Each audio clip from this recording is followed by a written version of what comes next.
एक माता जी के बस में आ गई और बस में आके पीछे बैठ गई। सो एक आयो दूसरा कि माता जी मेरी सीट है, देखो टिकट पे लिखी है इतने नंबर की सीट मेरी है। बोले फिर मैं कहाँ बैठूँ? बोले तुम आगे चली जाओ। तो आगे भाई सीट पे बैठ गई। सो एक और जन चले आए, जी सीट मेरी है, देखो जहाँ पे लिख रही है। जो बड़ी जो लग्जरी बसें होती हैं वो सीट नंबर से मिलती हैं, टिकट मिलता है। बोले उन्होंने कही तो मैं कहाँ जाऊँ? बोले और आगे चली जाओ। तो धीमे धीमे जो बहुत आगे आ गई, बिल्कुल आगे आएंगे। उन्होंने सोची सब आगे ही पहुँचा रहे हैं, सो जाए कि वो ड्राइवर की सीट पे बैठ गई। बोले अब कहाँ बैठावेगा वो? अब आयो ड्राइवर, तो मैंने कि माता जी तो मेरी सीट है, जानते तो मैं गाड़ी चलाऊंगा। बोले सबन की सीट सबन, मेरी सीट कोई ना है, हैं? अब यहाँ तू आएगो? बोले यहाँ ते गाड़ी चलेगी। बोले पीछे तो चला ले जा। सबने हटा दी पर यहाँ ते हटी बारी है। तो ऐसी माता कुछ होती हैं, व्यवस्थाओं के हिसाब से हम लोगों को बैठ जाना चाहिए।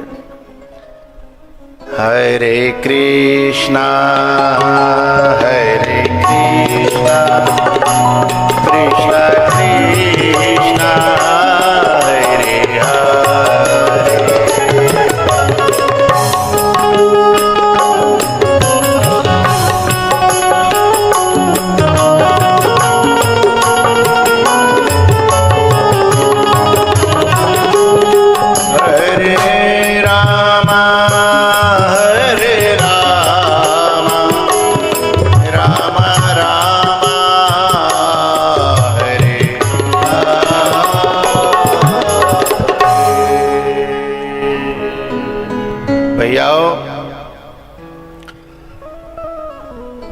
एक दिन जो है परीक्षित जी के मुकुट में ही कलयुग बैठ गया और वो शिकार खेलने गए और एक ऋषि के आश्रम पर भूखे प्यासे पहुंचे। तो अब तक ये ऋषि मुनियों को इनका सर बिना झुकाए झुक जाता था। आदत पड़ जाती है ना, हमको यदि कोई मंदिर आ जाए तो हाथ जोड़ने नहीं पड़ते, सिर झुकाना नहीं पड़ता, अपने आप झुक जाता है। शीश नवय सुर गुरु द्विज देखी, तो ऐसे झुक जाता था। लेकिन आज इनका सिर झुका नहीं। आज तो ये क्या सोच रहे हैं कि ये बाबा जो है जाके आश्रम पे हम अतिथि बन के आए हैं तो जाए हमारा स्वागत सम्मान करना चाहिए। और जब कोई व्यक्ति स्वागत सम्मान उल्टा कराना चाहता है तो समझ लेना कि बाकी सिर पे कलयुग बैठ गया है? बहुत से लोग राम राम करना नहीं चाहते बड़ों को, उल्टे बड़ों से कराना चाहते हैं। जैसे कोई ने कहा तो छोटे मोटे पद पर नहीं बैठ जाए, कोई प्रधान बन जाए के विधायक बन जाए और न किसी सी उम्र को हो, तो वो यूँ चाहते है कि मेरो चाचा लगत हो वो जो है मेरे पामने में आए के माथो टेके। तो समझ लो बाकी सिर पे कलयुग बैठ गया है। जबकि वो ये भूल जाता है ये पद भी जो है लोगों के बड़े बूढ़ों के चरणों में माथा टेकने से मिला है? लेकिन पद मिल जाने के बाद वो इस बात को भूल जाता है? तो कलयुग के प्रभाव के कारण परीक्षित जी ने जो है गुस्से में आकर के उस ऋषि के गले में मरा हुआ सांप डाल दिया। और चुगलखोर बा जमाने में होते एक चुगलखोर गयो और बाने जाके वाके बेटा ते ऋषि के बेटा ते कह दी ले तेरे बाप को तो घोर अपमान है, घोर। जबकि बाप है तो बेचारे पतो ही ना है, ऋषि है तो पतो ही ना है गले में कहा पर्यो है, क्योंकि वो तो अपनी समाधि में मस्त थे। लेकिन चुगलखोरों को कौन समझाए? उन्हें तो बहाना, बोलो करो भैया, उन्हें तो केवल बहाना चाहिए है, उन्हें बहाना मिल जाए। तो तुरंत उसने उनके बेटे ने आकर के बिना सोचे समझे श्राप दे दिया कि जिसने भी मेरे पिताजी के गले में ये मरा हुआ सांप डाला है उसको आज से 7वें दिन तक्षक नाग डस लेगा। अब ये श्राप लग गया। लेकिन जब ऋषि की आंखें खुली तो तो उन्होंने अपने बेटा से कहा, बेटा तेने जे बहुत गलत करो। अरे मुझे पूछ तो ले तो कि मेरो अपमान भयो के ना भयो, मैंने अपमान लयो के ना लयो है। तेने दूसरे की बातन में आके और ये किसी को श्राप दिया, ये अच्छी बात। और ये दूसरों की बातों में जो आने का जिनका स्वभाव होता है वे हमेशा परेशान रहते हैं। लेकिन एक बात बता मैं, जो स्वभाव के सीधे साचे लोग होते हैं ना, सीधे साचे लोग, वे जल्दी से दूसरों की बातों में आ ही जाते हैं, क्योंकि उन पर लाग लपेट तो आती नहीं है, उन पे बातों को काटना छांटना नहीं आता। तो वे सीधे साचे लोग जो है उसको सही मानते हैं, साची मानते हैं। उसके कारण, सही साची मानने के कारण वो बातों में आ जाते हैं। तो जो है उन्होंने कहा कि अब जाकर के परीक्षित जी को बताओ कि ऐसे ऐसे उन्हें श्राप लग गया है और वो गलत हो गया है उनके साथ में। अब वो इस बात को, अगर यहाँ डालोगे तो यहाँ फिर इनके कुर्सियों के पीछे लोग बैठेंगे तो समझो बेटा, अरे तरीका तो पीछे जो बैठेंगे वो लोग गाली देंगे। कथा की वो मर्यादा समझो। हाँ यहाँ बैठा लो, यहीं बैठा लो, कोई बात नहीं। हाँ ये जो रेलिंग है इनको यूं न करके सीधी कर लेना, कल सीधी।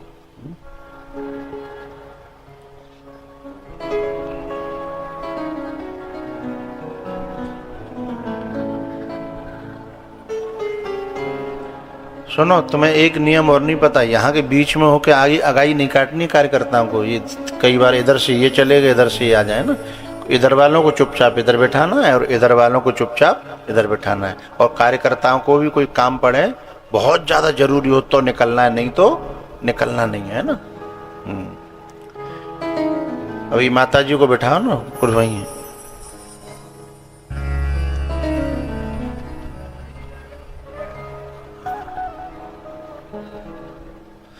उनकी सीट छना ली, अब सीट ले गए तो माता जी को लेना गए।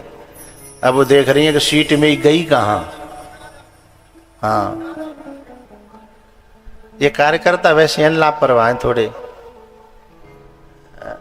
बड़े बूढ़े ने सही तरह बैठा करो, बड़े बूढ़े ने सेवा को बड़ो फल हो तो है। हाँ ये दुआ दे दें तो यूँ समझ लो फिर बेड़ा पार है। हाँ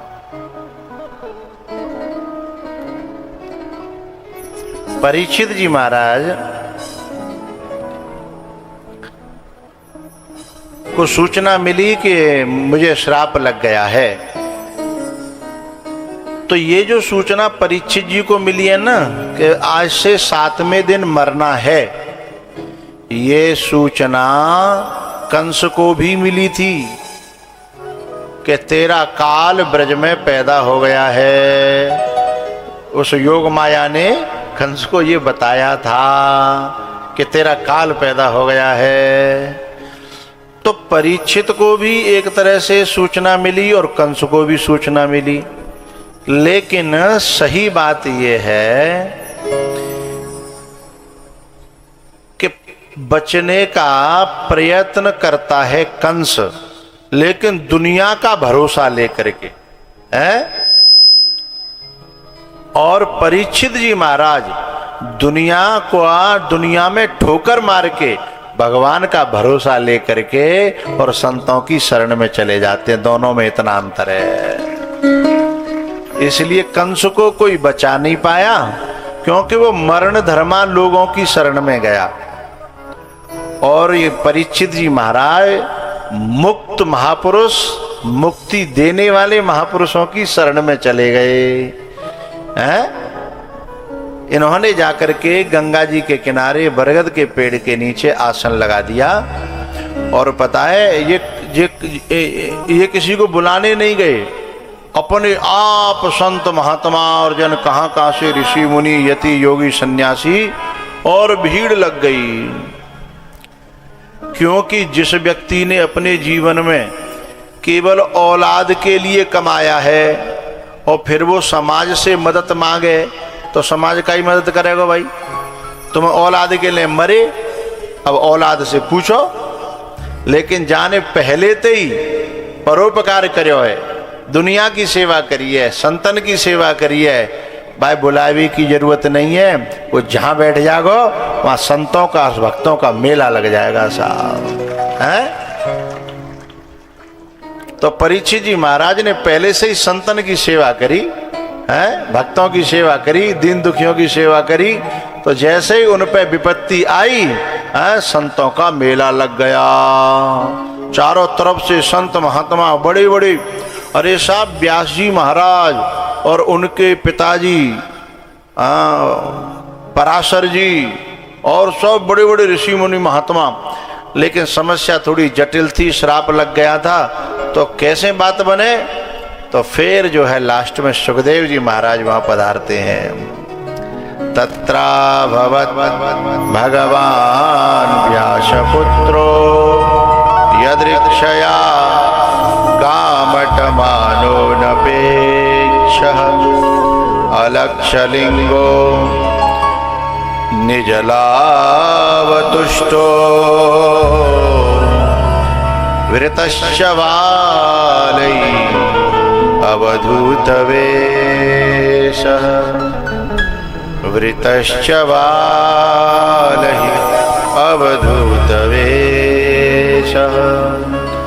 तत्र भगवान व्यासपुत्रो अभवत, यानी वहां सुखदेव जी महाराज प्रकट भये और सुखदेव जी महाराज के चरणों में परीक्षित जी गिरते हैं, प्रणाम करते हैं और कहते हैं आप जैसे संतों का स्मरण भी हो जाए, ध्यान भी कर ले व्यक्ति तो मुक्त हो जाता है। ये शाम संस्मरणात्, यानी स्मरण करने से, ये शाम संस्मरणात् पुंसाम सद्यः शुद्ध्यन्ति वै गृहाः किम पुनर्दर्शन स्पर्श पाद शौचासनादिभिः। यदि आप जैसे संतों का स्मरण करने से हृदय पवित्र हो जाता है और कहीं स्मरण के संग संग में दर्शन और रह जाए तो फिर तो कहना ही क्या है ना।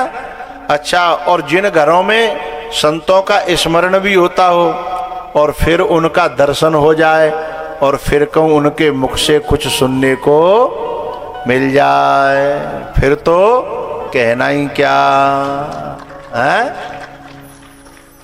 अब जाते आगे एक और बात रह गई है, स्मरण भी हो, फिर दर्शन भी हो, फिर वचन भी मिल जाए और फिर कहूँ उन्हें अपने हाथंते बनाए के खवावे को मौका मिल जाए। आहा है पुनः किम पुनर्दर्शन स्पर्श पाद शौचासनादिभिः। फिर उनकी किस्मत का तो कहना ही क्या है। ऐसा कोई संत मिल जाए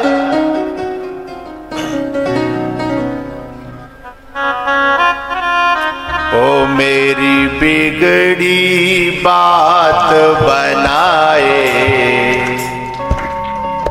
ओ मेरी बिगड़ी बात बनाए, ऐसा कोई संत मिले।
समागम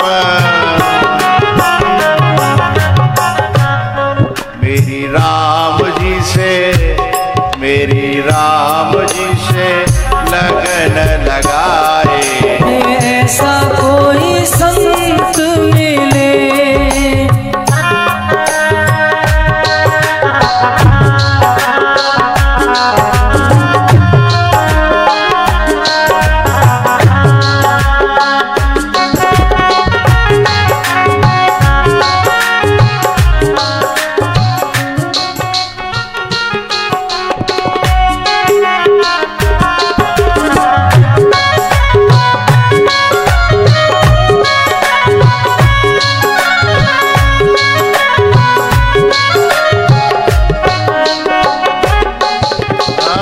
संत कृपा बिना प्रभु न मिलते।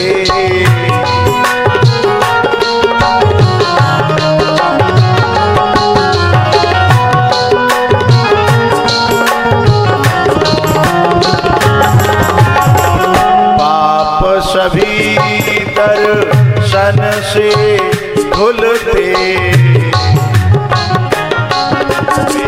ओ मेरा रोम, मेरा रोम रोम पुलकाए। कैसा कोई संत मिले,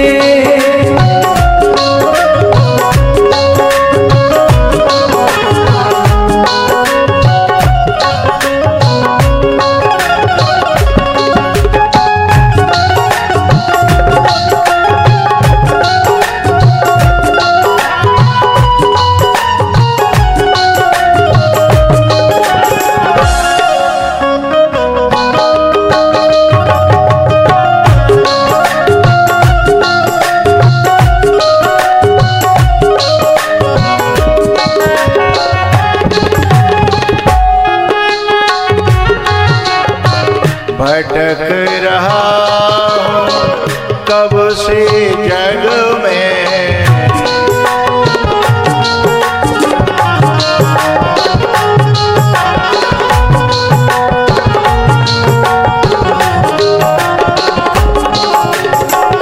फंस कर माया के बंधन में।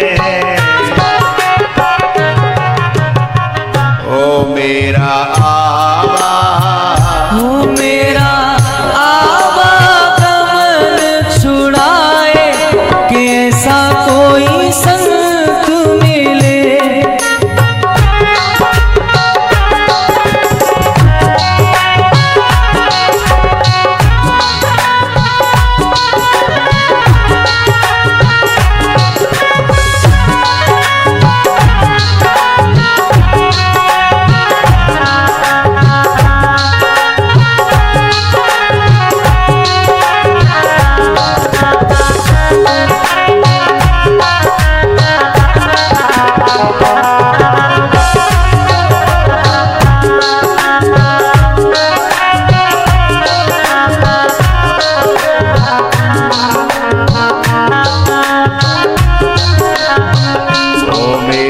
सद्गुरु तेरी चाकरी।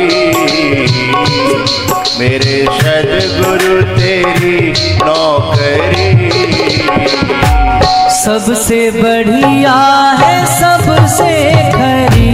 ओ मेरे मालिक तेरी नौकरी। सबसे बढ़िया है सबसे खरी।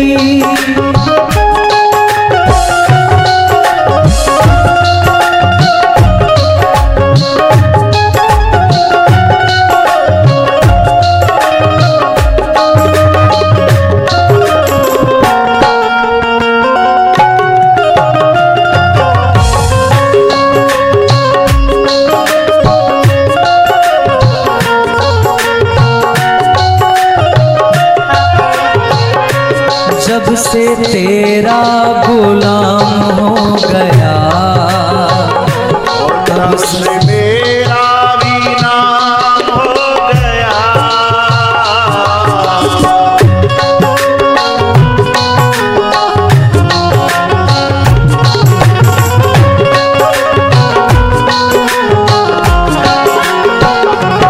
जब से तेरा गुलाम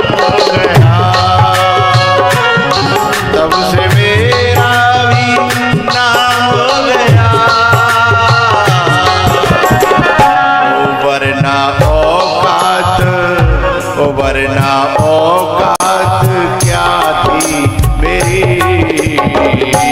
सबसे बढ़िया है सबसे खरी हो मेरे मालिक तेरी नौकरी। सबसे बढ़िया है सबसे खरी।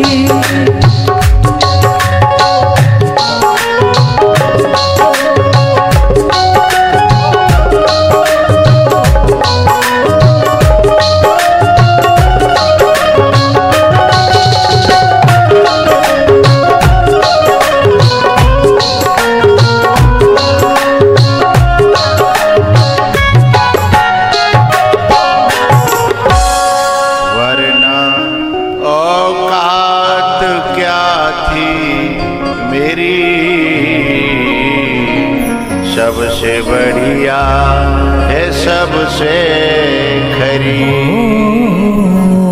वरना औकात क्या थी मेरी। सबसे बढ़िया है सबसे वही समा रे निशानी ना निरसा। मेरे सद्गुरु तेरी चाकरी। सबसे बढ़िया है सबसे खरी। गम रे निरसा।